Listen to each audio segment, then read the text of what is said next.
જય શ્રી કૃષ્ણ, જય દ્વારકાધીશ મિત્રો. આજે આપણે અધ્યાય 18નો 55મો શ્લોક સમજીશું.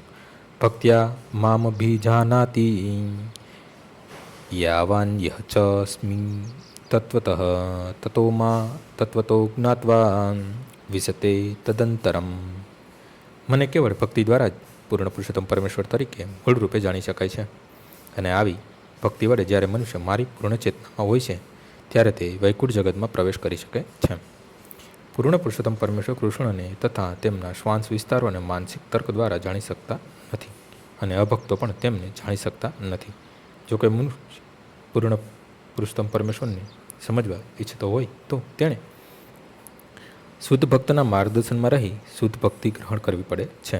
અન્યથા પરમેશ્વર વિષ્ણુ સત્ય સદા તેનાથી સંતાયેલું રહે છે. ભગવદ્ ગીતામાં કહેલું છે તેમ નાહમ પ્રકાશ સર્વસ્વ, હું બધાની સામે પ્રકાશિત થતો નથી.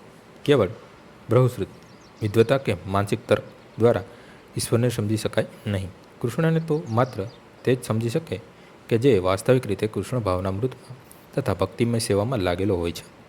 આમાં વિશ્વવિદ્યાલયની ડિગ્રીઓ સહાયક થતી નથી.